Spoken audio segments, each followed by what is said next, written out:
Hello guys, welcome to MCC. मैं हूं आपका आरपी सर। कैसे हो बेटा सभी? तो जैसा कि मैंने आपको बोला था कि जेई एडवांस के पेपर्स के सॉल्यूशन में मैं डालना स्टार्ट करूंगा। आपके सामने पेपर हम लोग सॉल्व करेंगे यहाँ पे बैठ के, जेई एडवांस के पेपर भी। क्योंकि क्या है ना, बहुत सारे बच्चों का मेरे पास क्वेरी आ रहा था कि सर जेई एडवांस के पेपर के सॉल्यूशंस भी करवाइए, कि इस बार टाइम बहुत कम है। बिल्कुल बेटा, इस बार टाइम बहुत ही ज़्यादा कम है। सेम ही मंथ के अंदर जेई एडवांस का पेपर भी है, तो जो बच्चे जेई एडवांस के लिए प्रिपेयर करना चाह रहे हैं उनके लिए सबसे बेस्ट है। और हाँ, साथ साथ में जेई मेंस भी, जो बच्चा भी अभी तो सबने दिया ही नहीं है, तो आप लोग इसके भी क्वेश्चन करें, क्योंकि कुछ नहीं पता कि क्वेश्चन का लेवल कैसा आएगा। ऑब्वियस ही बात है, इजी आएगा, बट ऐसा नहीं है ना कि आपको वहाँ पे हो सकता है क्वेश्चन सिंपल आए बट हम लोग वहाँ पे सोच ना पाए इस पॉइंट ऑफ टाइम पे। तो जितने ज़्यादा क्वेश्चन आप प्रैक्टिस करेंगे उतना ज़्यादा बेटर है। जितनी ज़्यादा वैरायटी के क्वेश्चन आप प्रैक्टिस करेंगे उतना ज़्यादा आप लोगों के लिए बेटर है, ताकि वहाँ पे कम से कम टाइम में ज़्यादा से ज़्यादा एक्यूरेट क्वेश्चन आप कर पाए। तो ये मैं पेपर नंबर 1 करवा रहा हूँ। जेई एडवांस 2019 का पेपर 1 का सॉल्यूशन हम लोग यहाँ पर देख रहे हैं। तो पहला क्वेश्चन अपने स्क्रीन पर है। The green colour produced in the borax bead test of a chromium +3 salt is due to. तो देखना बेटा यहाँ पर, अब यहाँ पर बात करिए बोरेक्स बीट टेस्ट की। तो बोरेक्स बीट टेस्ट अगर आपको पता हो कि क्या होता है, इसमें हम लोग क्या करते हैं, बोरेक्स लेते हैं Na2B4O7 डॉट 10H2O।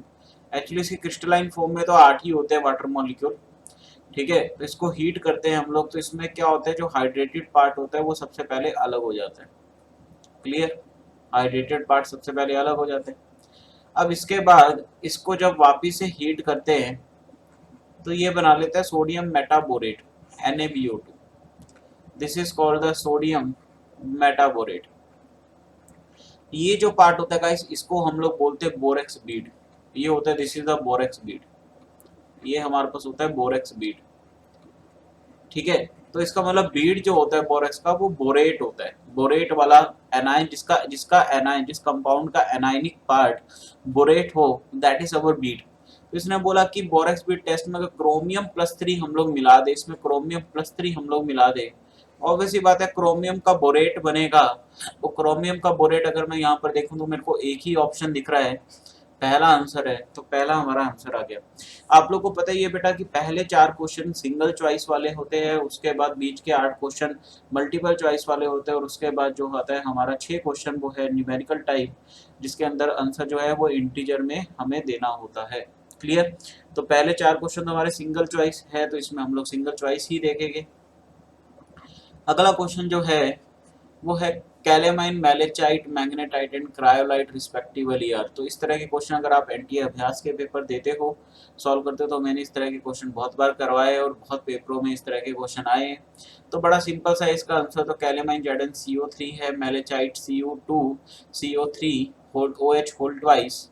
तो ये सी ऑप्शन मेरे को सही बैठता हुआ दिख रहा है इसके अंदर। मैग्नेटाइट का Fe3O4 and cryolite is Na3AlF6। Clear? तो this is our answer guys. Clear? तो सी ऑप्शन इसका सेकंड क्वेश्चन का आ चुका है। Then the third question is molar conductivity of an aqueous solution of sodium stearate. Sodium stearate क्या होता है बेटा? C17H35 COO negative Na+। This is our sodium stearate. तो इसने बोला which behave as a strong electrolyte. तो ये यहाँ पर किसकी तरह बिहेव कर रहा है? स्ट्रॉन्ग इलेक्ट्रोलाइट की तरह बिहेव कर रहा है। क्लियर? तो स्ट्रॉन्ग इलेक्ट्रोलाइट वर्सेस कंसंट्रेशन की एक इक्वेशन होती है, अगर आपको पता हो, कि जो मोलर कंडक्टेंस होती है at infinite dilution equal to molar conductance at any concentration minus का B√C। This equation is called Debye Huckel Onsager equation. तो अगर हमारे पास स्ट्रॉन्ग इलेक्ट्रोलाइट है, स्ट्रॉन्ग इलेक्ट्रोलाइट में जो कंडक्टेंस है वो कंसंट्रेशन पे कैसे वेराई करती है, इस इक्वेशन के थ्रू हम लोगों को पता चलता है। तो अगर इस इक्वेशन को मैं अगर ध्यान से देखूं, तो मोलर कंडक्टेंस, और अगर मैं √C में ग्राफ बना रहा हूँ, तो that is the negative slope. Slope इसकी नेगेटिव आएगी, इसका मतलब पॉजिटिव वाला तो वैसे ही गलत है। तो बी ऑप्शन तो अपना कभी भी नहीं हो सकता बेटा। क्लियर? बी ऑप्शन अपना कभी भी नहीं हो सकता। इसने बोला कि CMC मीजर कंसंट्रेशन दे दिया। देखो मीजर का फंडा क्या होता है, हम लोग बोलते हैं कि अगर कंसंट्रेशन सॉल्यूशन की CMC से ज़्यादा होगी, मतलब CMC से ज़्यादा होगी, तो क्या होता है, जो ये वाला पार्ट होता है स्टीरेट का, जो हाइड्रोकार्बन पार्ट होता है, ये तो पानी के अंदर डिसॉल्व होता नहीं है क्योंकि ये हाइड्रोफोबिक नेचर का होता है। तो यहाँ से क्या होता है, एग्रीगेशन स्टार्ट हो जाता है स्टीरेट मॉलिक्यूल्स में, और ये क्या बना लेते हैं, मीजल का फॉर्मेशन कर लेते हैं। और अगर कम हो जाए तो यहाँ पे मीजल का फॉर्मेशन होता नहीं है। तो हम लोग बोलेंगे कि जैसे अब इसने देखो पहला ग्राफ जो इसने दिया है वो इसने दिया कि सीएमसी पे आने पे, सीएमसी तक तो ये क्या हो रही थी, कंसंट्रेशन घट रही थी। ठीक है, अभी कंसंट्रेशन घट रही थी। जैसे सीएमसी आ गया, अचीव हो गया, मतलब मीसल का फॉर्मेशन यहाँ पे होना स्टार्ट होता है, तो इसके बाद कांस्टेंट होगी, तो ये तो बिल्कुल गलत है। ठीक है, इसने बोला कि स्टार्टिंग में घटी, सीएम से आ गया, फिर उसके बाद बढ़ गई, तो बढ़ने का तो सवाल ही नहीं उठता ना, क्योंकि जब सीएससी जब एग्रीगेशन होना स्टार्ट हो गया तो आयंस तो खत्म हो जाएगा, तो आयंस खत्म हुए तो कंडक्टेंस बढ़ेगी नहीं बेटा, तो ये भी गलत है। इसका मतलब आंसर क्या आ गया, सी आ गया। क्लियर, क्योंकि यहाँ पर क्या हो रहा है बेटा, जब ये एग्रीगेशन होना स्टार्ट होगा तो Na+ तो अलग है ना, तो Na+ की कॉन्सेंट्रेशन भी धीरे धीरे क्या होती रहेगी, कम होती रहेगी, कम हो जाएगी तो उससे घटती रहेगी कंडक्टेंस। क्लियर। अब अगला क्वेश्चन है, correct order of acidic strength बताना है मुझे। एसिडिक स्ट्रेंथ का करेक्ट ऑर्डर, सिंपल सा फंडा है एसिडिक स्ट्रेंथ का कि acidic strength is directly proportional to -I या -M। क्लियर, सिंपल सा फंडा है बड़ा, इसको हम लोग अप्लाई करेंगे यहाँ पर। अगर मैं ये ग्रुप ध्यान से देखूं तो this is the sp alkyne है, ये देखूं तो ये sp2 है, एल्कीन है, एंड ये वाला देखूं तो दिस इज sp3, मतलब ये प्लस आई ग्रुप है, और ये वाला अगर देखूं तो ये प्लस m है एंड माइनस आई है। ठीक है ना, plus m and minus I. Clear, बाकी सब आगे का सेम है, बाकी इतना इतना पार्ट सब सेम है, सी डबल बॉन्ड हो, ओ एच वाला पार्ट एसिड, ठीक है ना, कार्बोक्सिलिक एसिड वाला। तो देखो तो सबसे ज्यादा माइनस आई तो इसका हो गया बेटा, ऑर्डर के अकॉर्डिंग चले, फिर उसके बाद अल्कीन का होता है, फिर उसके बाद अब देखो यहाँ पर क्या -I है इसका और साथ में प्लस m है, प्लस m ज्यादा लेते हैं। अगर इन दोनों की बात करें तो इसमें इसकी ज्यादा हो गई, तो इसका मतलब ऑर्डर जो आएगा, first is greater than second, second is greater than third, and third is greater than fourth, क्योंकि फोर्थ में सिर्फ प्लस I है जो कि एसिडिक स्ट्रेंथ को घटाएगा। तो ये ऑप्शन किसमें मैच कर रहे हैं, first second third fourth, B option हमारा बिल्कुल करेक्ट आंसर आ गया बेटा। क्लियर, अगला क्वेश्चन करते हैं। अब यहाँ से जो है हमारे मल्टीपल चॉइस वाले मतलब मल्टीपल आंसर वाले क्वेश्चन स्टार्ट हो गए। एक से ज़्यादा आंसर भी हो सकता है, चारों भी हो सकते हैं, दो भी हो सकते हैं, तीन भी हो सकते हैं आंसर। तो इस टाइम पे हमें फोकस ज़्यादा रखना है, कॉन्सेप्ट हमारे बिल्कुल क्लियर होने चाहिए, तभी हम लोगों से क्वेश्चन बन पाएंगे।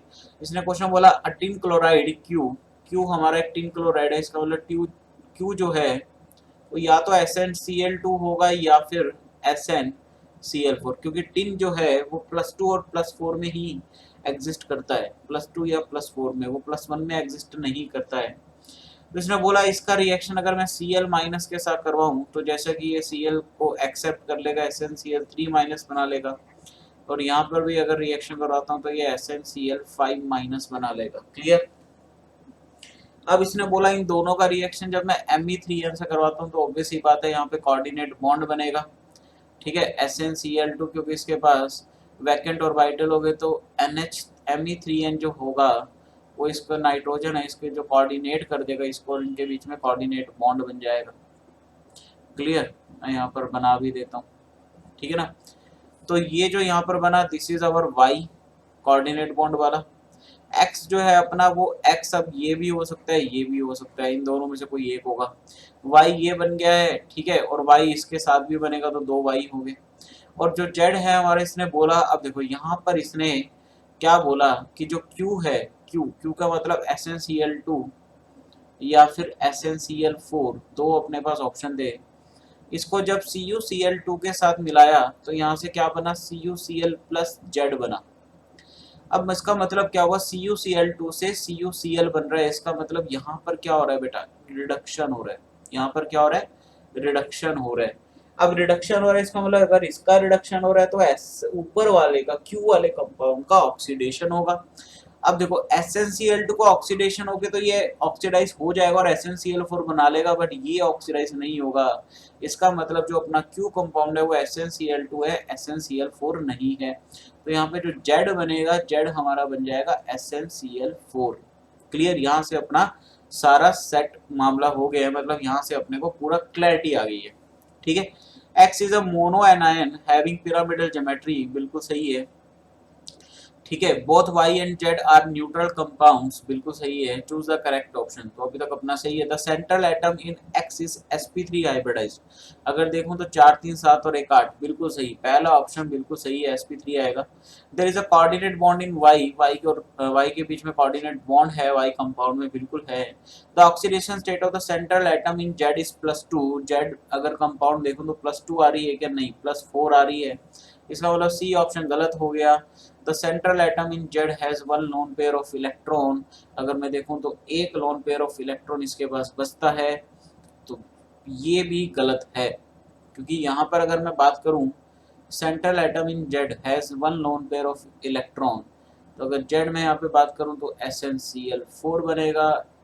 टिन के पास 4 ही वैलेंस इलेक्ट्रॉन होते हैं। ठीक है, तो इसका कोई लोन पेयर नहीं बचेगा, इसमें मतलब डी भी गलत है, तो आंसर आ जाएगा हमारा A and B. A and B दो आंसर हमारे आ जाएंगे। क्लियर, चलिए अगला क्वेश्चन है हमारा, फ्यूजन ऑफ MnO2। MnO2 का फ्यूजन करवाया KOH के साथ इन प्रेजेंस ऑफ ऑक्सीजन।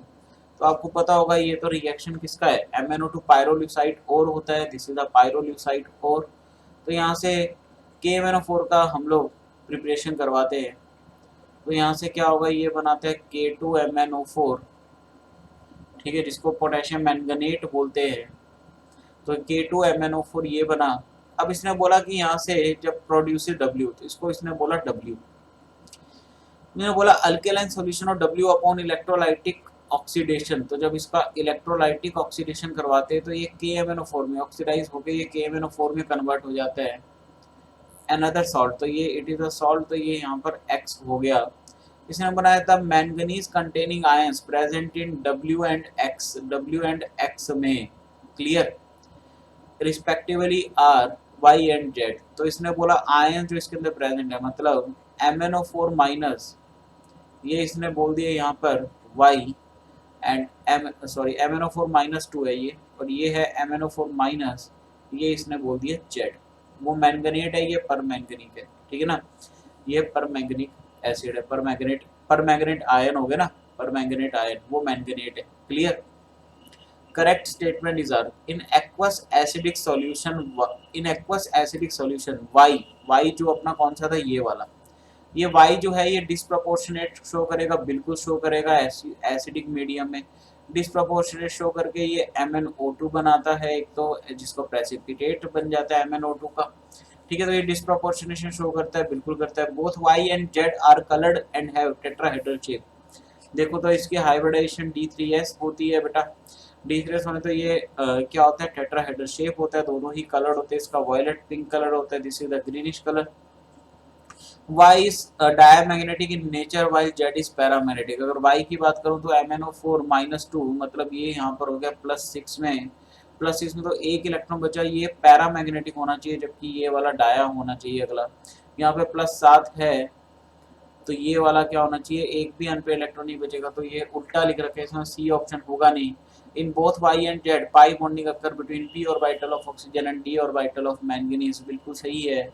अगर मैं इसका स्ट्रक्चर बनाऊं तो देखना जरा, दिस इज द स्ट्रक्चर। तो इसने बोला p ऑर्बिटल, पाई बॉन्ड जो है इसका p ऑर्बिटल है, इसका d है, तो pd ओवरलैपिंग है, p पाई d पाई, d ऑप्शन भी बिल्कुल सही है। तो ACD इसका आंसर आ जाएगा, ACD, तीनों इसके ऑप्शन करेक्ट है। क्लियर, चलिए अगला चलते हैं क्वेश्चन में। इसने बोला choose the reaction from the following option for which the standard enthalpy of reaction is equal to the standard enthalpy of formation. तो यहाँ पर बात जो आती है, देखो अभी रिएक्शन में अपन को बोलना है कि इनमें से कौन सा इक्वल है स्टैंडर्ड इंथैल्पी ऑफ फॉर्मेशन के। तो बात देखी जाए कि अगर स्टैंडर्ड इंथैल्पी ऑफ फॉर्मेशन का डेफिनेशन क्या होता है कि एक मोल कंपाउंड बनाना है, उसके कंस्टिट्यूएंट एटम्स और उसके कंस्टिट्यूएंट एटम जो है वो अपनी स्टैंडर्ड स्टेट के अंदर होने चाहिए। ठीक है, तो यहाँ पर अगर मैं बात करूँ तो 2 मोल इसने यहाँ पे कंपाउंड बना रखे, हमारा पहला ऑप्शन तो वैसे ही गलत है। 3 ऑप्शन में से अपना आंसर आएगा, बी सी डी में से अपना आंसर आएगा।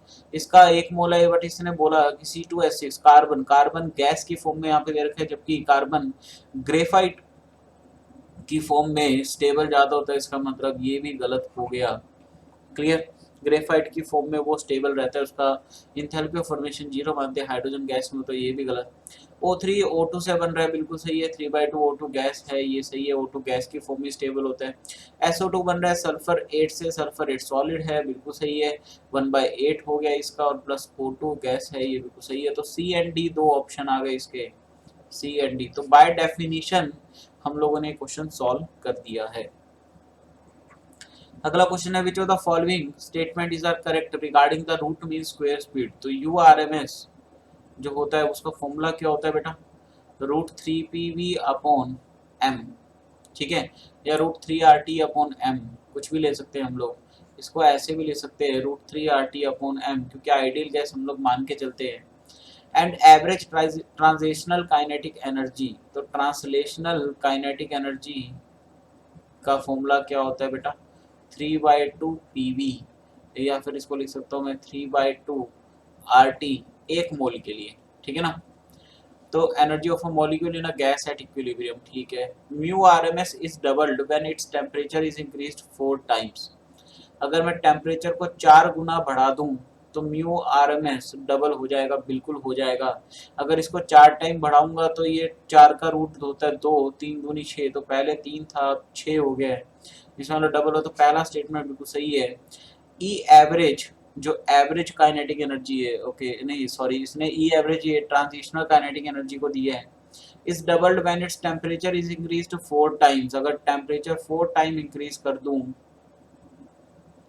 तो ये देखो टेम्परेचर अगर मैं 4 टाइम्स इंक्रीज कर दूं, 4 कर दूं तो 3 दूनी 6 आर, तो पहले थी 3 आर, 3/2 आर, सॉरी पहले था 1.5 टाइम, देखो पहले था 3/2 मतलब 1.5, 1.5, और अब जैसे ही टेम्परेचर को 4 टाइम करा तो ये 6 होगी। तो डबल तो नहीं हुई, डबल से बहुत ज्यादा होगी, 4 टाइम्स होगी, इसका मतलब बी ऑप्शन गलत है। E average at a given temperature does not depend on its molar mass, तो मोलर मास पे डिपेंड नहीं करते, बिल्कुल सही है। μRMS is inversely proportional to the square root of its molar mass.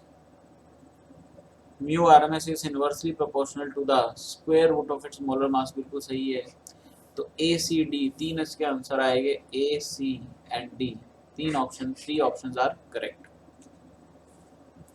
अगला क्वेश्चन अगर मैं बात करूं, each of the following option contains a set of 4 molecules. Identify the options where all 4 molecules possesses permanent dipole moment at room temperature. BeCl2 की बात करूं तो दोनों एटम सेम है, लीनियर स्ट्रक्चर बनेगा इसका, तो इसका डाइपोल मोमेंट 0 हो जाएगा बेटा, तो ये तो होगा नहीं। तो अगर इसका 0 हो गया, CO2 का डाइपोल मोमेंट अगर मैं देखूं, CO2 की बात करूं तो CO2 का डाइपोल मोमेंट 0 नहीं होता, बिकॉज इस ऑक्सीजन के पास नहीं, इसका भी डाइपोल मोमेंट क्या होता है, CO2 is a non polar, ये यहाँ पर इसका डाइपोल है तो यहाँ पे ये भी हट जाएगा, ये भी 0 हो गया। BCl3 अगर मैं बात करूँ BCl3 का, तो sp2 हाइब्रिडाइजेशन है, सारे एटम सेम है, ट्राइगोनल सिमेट्रिकल बन रही है ज्योमेट्री, तो ये भी 0 है, इसका मतलब ये भी 0, ये भी 0, ये भी 0, मतलब नॉन पोलर। CHCl3 की अगर मैं बात करूँ तो देखना, CHCl3 की अगर मैं बात करूं तो ये यहाँ पर ऐसे रहेगा, ये यहाँ पर ऐसे, यहाँ पर ऐसे, यहाँ पर ऐसे, इसका हाइब्रिडाइजेशन 0 नहीं होगा, दैट्स वाई कि यहाँ पे ये पहला ऑप्शन तो नहीं हो सकता। अगला बात करें NO2 की, NO2 में अगर मैं बनाऊं तो NO2 में अगर मैं इसकी हाइब्रिडाइजेशन निकालूं तो 5, और इसकी हाइब्रिडाइजेशन जो आएगी NO2 की, यहाँ पे हाइब्रिडेशन मतलब अगर मैं लोन पेयर देखूं तो लोन पेयर की वजह से इसकी हाइब्रिडेशन 0, मतलब ये सॉरी इसकी डाइपोल मोमेंट 0 नहीं होगी। NH3 देखो लोन पेयर से 0 नहीं होगी, POCl3 में भी 0 नहीं होगी, CH3Cl में भी 0 नहीं होगी, बी ऑप्शन करेक्ट आ जाएगा। BF3 में देखूँ तो सिमेट्रिकल है तीनों, ठीक है, तो ये 0 है। O3 में देखूं तो 0, SF6 में देखूं तो सल्फर के बाद 6 इलेक्ट्रॉन होते, सिमेट्रिकल बनेगा। XCF6 में एक लोन पेयर 0 नहीं है, ये ऑप्शन नहीं आ सकता। SO2 देखो, SO2 में क्योंकि लोन पेयर आ जाएगा, इसके ऊपर जीरो नहीं होगा। C6H5Cl में देखूँ Cl की वजह से जीरो नहीं होगा। H2Se में देखूँ तो सेलिनियम के पास लोन पेयर नहीं होगा। BrF5 में देखो इसमें नहीं होगा, तो बी एंड डी दो ऑप्शन आ गए।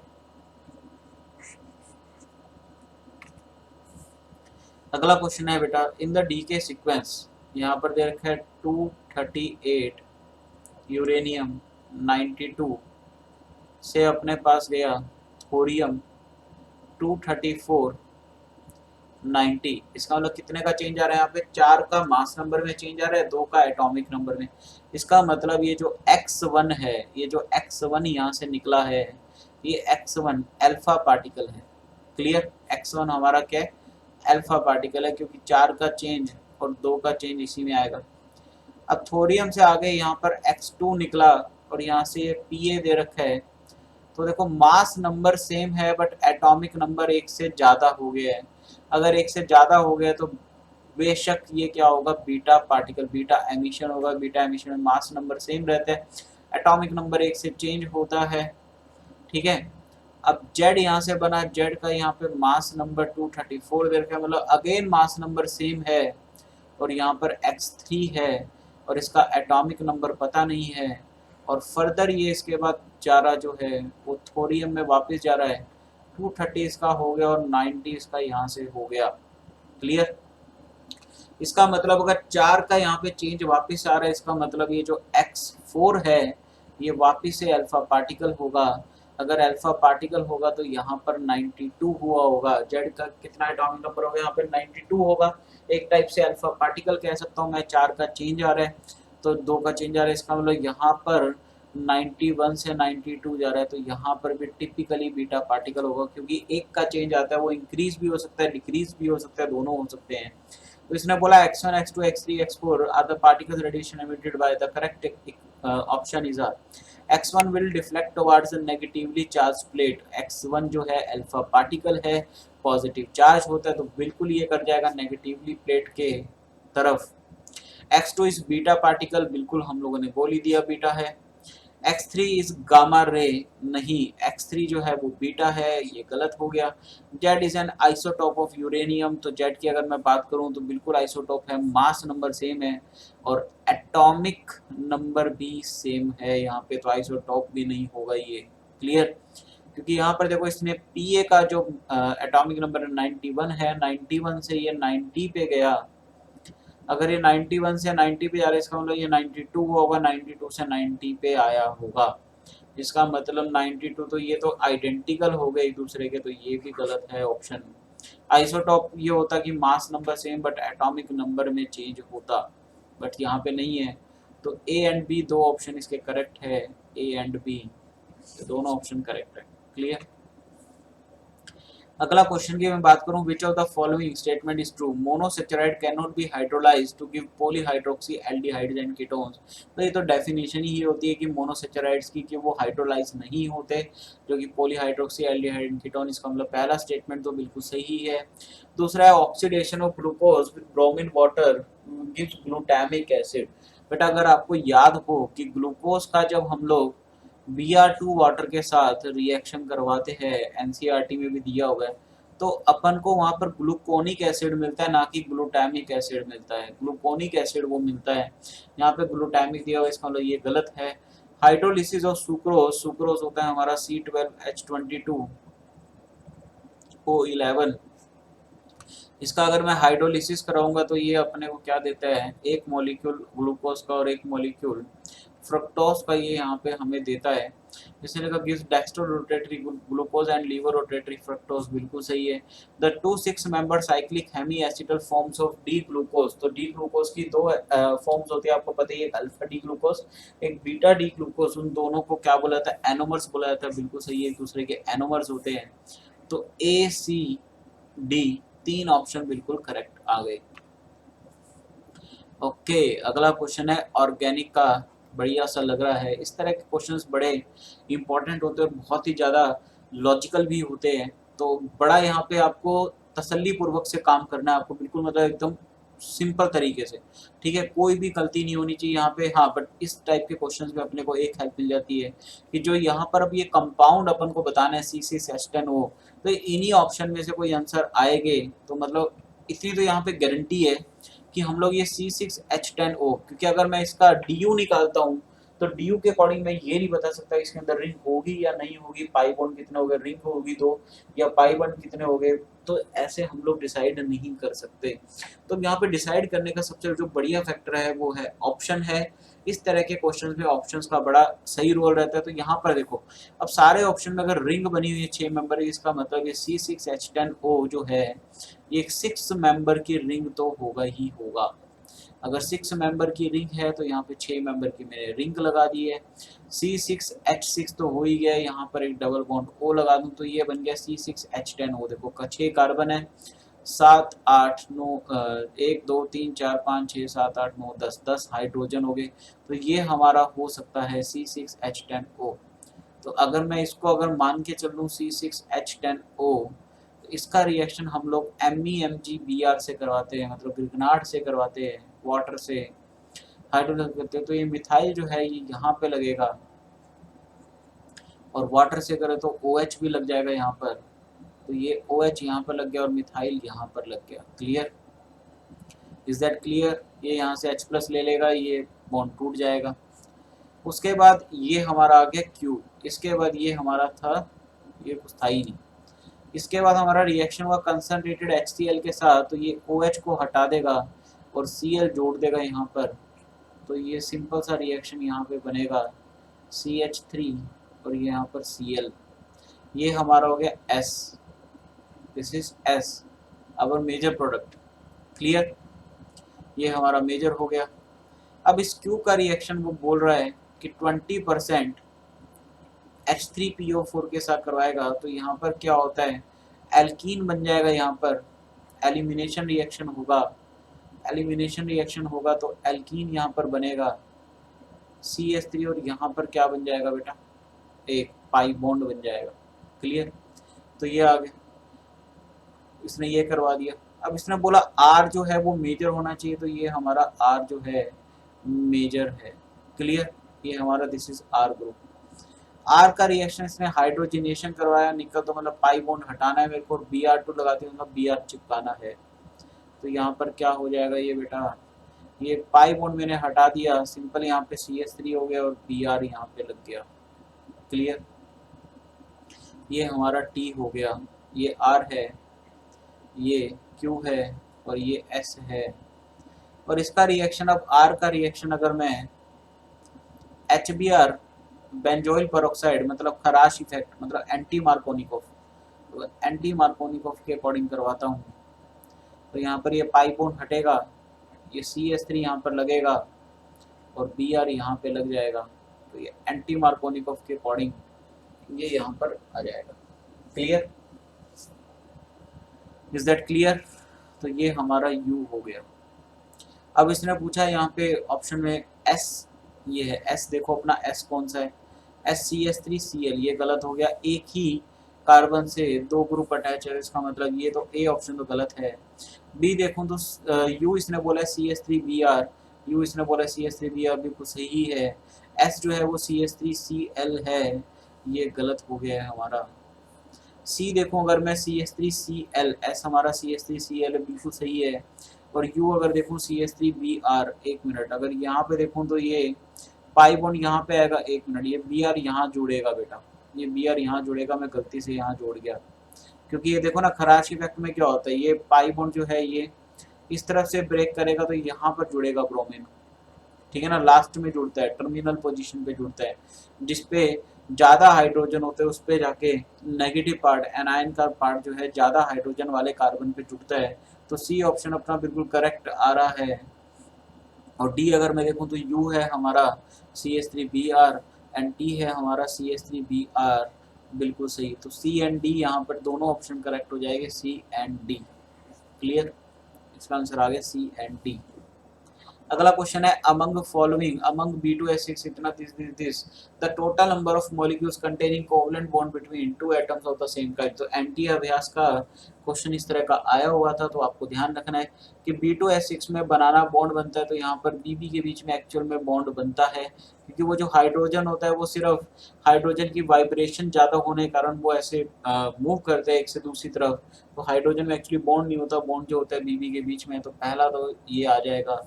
दूसरा है B3N3H6 है, इनऑर्गेनिक बेंजीन बोलते हैं, बोराजीन भी इसको बोलते हैं, तो ये बिल्कुल बेंजीन है बेटा।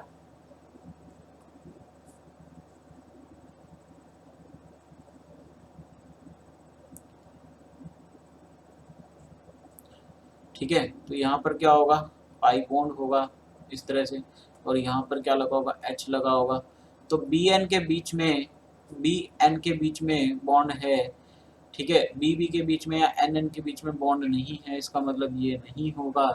इसने पूछा same kind covalent bond between two atoms of the same kind, एक जैसे नेचर के, N2O में Nn के बीच में बॉन्ड हो जाएगा, N2O4 में अगर मैं बात करूँ N2O4 में, तो यहाँ पर देखो कुछ इस तरह से है, इसमें भी Nn के बीच में बॉन्ड आ गए बेटा, सेम मेटल के एटम्स के बीच में आ गए, तो ये भी हो जाएगा, 3 हो गए। H2S2O3 की अगर मैं बात करूं, H2S2O3 H2S2O8 में तो आएगी नहीं, परऑक्साइड लिंकेज है, ऑक्सीजन ऑक्सीजन के बीच में आएगा। 3 H2S2O3 की बात कर लेते हैं हम लोग, SS2 है यहाँ पर, एक ऑक्सीजन यहाँ लगा दिया, एक ऑक्सीजन यहाँ लगा दिया, एक के साथ OH यहाँ लगा दिया, क्लियर। अब कितने इसके बच गए, 3 इसके पास बच गए, एक इनके पेयरिंग बीच में हो जाएगी, और एक एक इसके पास, इसके बाद 2 लोन पेयर बचेंगे एक्चुअली में, ठीक है, क्लियर। तो ये जो है ये वाला भी कंपाउंड हो जाएगा, तो 1 2 3 4 H2S2O8 में सेम काइंड में हो ही नहीं, ठीक है, तो ये वाला नहीं होगा, तो 4 आंसर आ गया इसका, 4 ऑप्शन आ जाएगा, क्लियर। अगला क्वेश्चन अगर मैं बात करूं, eight 143 kelvin the reaction XeF4 O2F2 के साथ प्रोड्यूस करते हैं जीनोन कंपाउंड Y, ये Y अपन को बताना है, the total number of lone pair of electron present on the whole molecule Y, तो ये O2F2 आपको पता होना चाहिए कि अच्छा ऑक्सीडाइजर होता है, ये इसको ऑक्सीडाइज करेगा, इसको ऑक्सीडाइज करेगा, ये XeF6 में जाएगा, और XeF6 वो जीनोन का कंपाउंड है, जिसमें लोन पेयर अगर मैं बात करूं तो एक फ्लोरीन पे 3 लोन पेयर है, तो 6 पे 18 हो गए, और एक जीनोन पे भी आएगा 19, तो इसका आंसर जो आएगा वो 19 आ जाएगा, 19 is our answer, clear, easy question था। अगला क्वेश्चन है, for the following reaction the equilibrium constant Kc at 298 kelvin is इतना, तो देखो Fe+2 एक्वस प्लस का सल्फाइड आयन जो है एक्वस से क्या बन रहा है, FeS बन रहा है, इसने बोला सॉलिड, इसने बोला when equal volume of 0.06 molar Fe+2 and 0.2 molar H2 minus aqueous solution are mixed, the equilibrium concentration of Fe+2 aqueous is found to be इतना, y अपन को बताना है, तो अगर इक्वल वॉल्यूम है तो टोटल वॉल्यूम 2 भी होगा, तो इसका मतलब मोल्स इसके वैसे ही आधे हो जाएंगे, तो यहाँ पर इसके मोल्स हो गए 0.03 मोलर, और ये यहाँ पर इसके हो गए 0.2, मतलब 0.1 हो जाएगा, इसका आधा होगा, तो सॉलिड है, सॉलिड का हम लोग 0 लेंगे, तो ये यहाँ पर क्या आ गया बेटा, ये हमारा आ गया limiting reagent, this is our limiting reagent. अगर ये लिमिटिंग रिएजेंट है तो इनिशियली इतना था, तो T इक्वल टू इक्विलिब्रियम पर, अब देखो ये अगर यहाँ पर खत्म हो गया, अगर ये यहाँ पर खत्म हो गया, तो इसने बोला solution are mixed the equilibrium concentration what equal volume, अब देखो ये FeS का ये क्या दे रखा है इसने, KSP, एक तरह से इसने क्या दे रखा है KSP, अगर Fe+2 खत्म कर दिया तो FeS तो कभी भी बनेगा ही नहीं, क्योंकि अगर मैंने Fe+2 खत्म कर दिया, यहाँ पर एक बात ध्यान देने वाली क्या है कि अगर मैंने Fe+2 खत्म कर दिया तो FeS बना ही कहाँ, ठीक है, तो बनेगा ही नहीं यहाँ पर, ठीक है, अगर बनेगा नहीं, क्योंकि इक्विलिब्रियम पे कभी भी चीज़ खत्म नहीं होती है बेटा, तो हम लोग क्या करते हैं, हम लोग रिएक्शन तो करवाते हैं बट इसको y मान लेते हैं, और यहाँ से क्या 0.1 से 0.03 माइनस करवा दिया, इसका तो कुछ मतलब है नहीं क्योंकि सॉलिड है, तो Kc यहाँ से कितना आ जाएगा हमारा 1 अपॉन प्रोडक्ट अपॉन रिएक्टेंट, मतलब y इंटू का 0.1 में से 0.03 हमें घटाना है, तो 7 यहाँ बच गया, और यहाँ पे 0 रह गया, तो 0.07 आ गया, 0.07।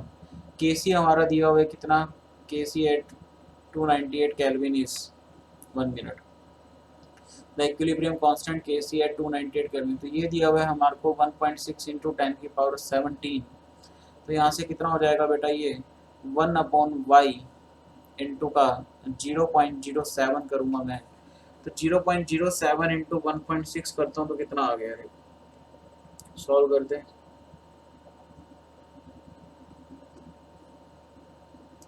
तो ये आ गया अपना 0.07 इंटू का 1.6, ये आ गया 0.112 इंटू 10⁻17 इक्वल टू 1/y।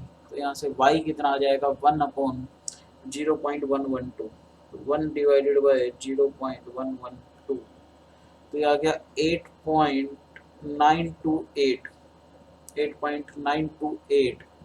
अब 1/10⁻17 जाएगा तो इंटू 10⁻−17 हो जाएगा, 8.928 आंसर आ रहा है अपना।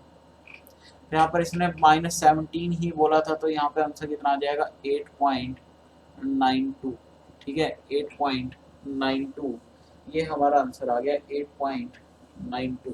क्लियर, इतना क्लियर है, तो ये हमारा आंसर आ गया। अगला क्वेश्चन है, on dissolving 5 gram of a non volatile non ionic solute to 39 gram of benzene. ठीक है, बेंजीन का 39 ग्राम है, 0.5 gram non volatile non ionic solute है।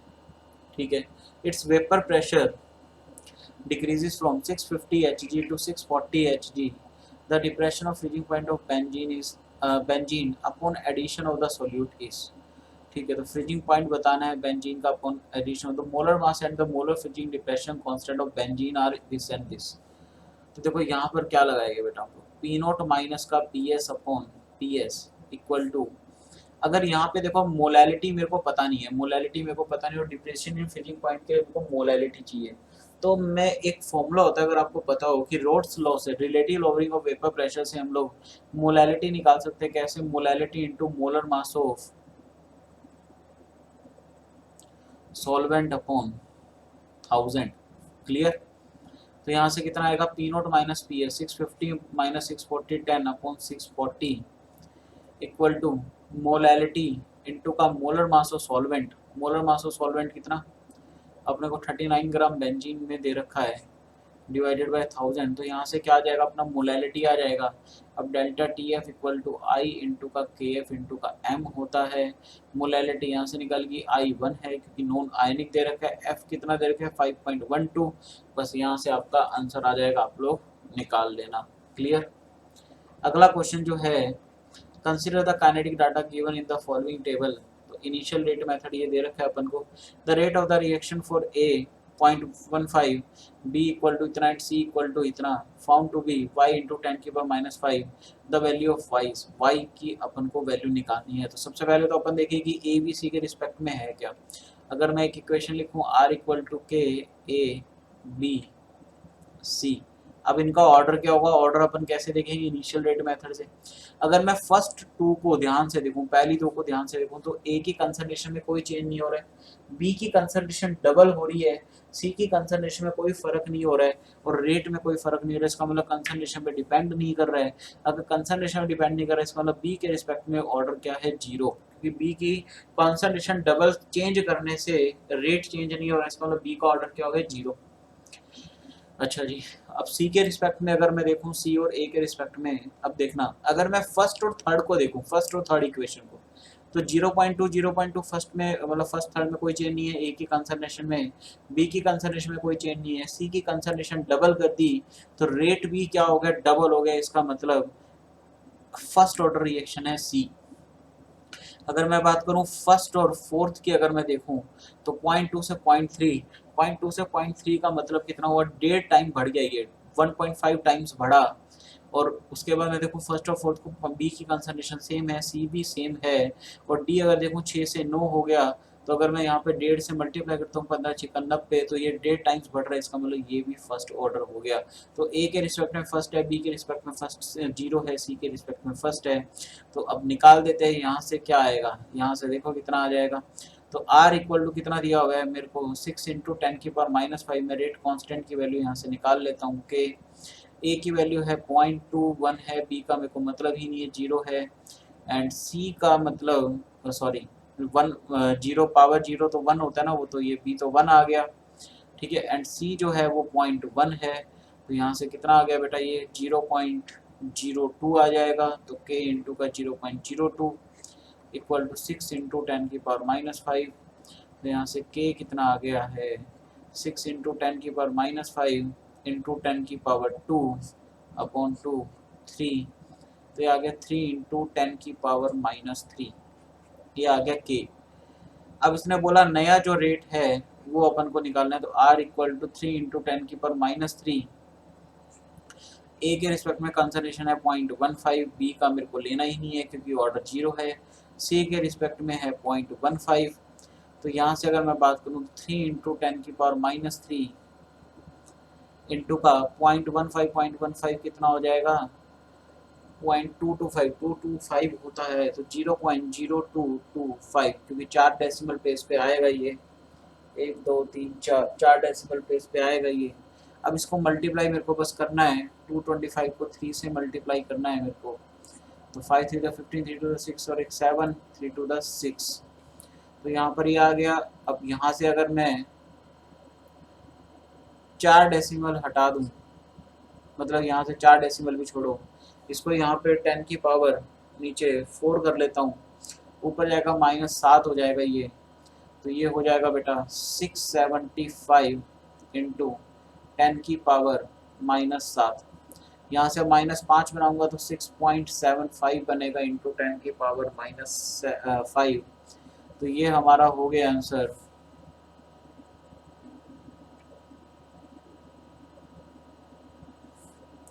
तो y जो आ जाएगा हमारा, 1 मिनट, ये -3 है ना, तो यहाँ से मैं काम करता हूँ, इसको मैं ऐसे लिख लेता हूँ, रुको, मैं इसको -5 ही बनाऊंगा, तो 2.25, ठीक है ना, तो ये जो आ जाएगा 6.75 ये आंसर आएगा हमारा, तो 6.75 ये आ जाएगा आंसर। क्लियर।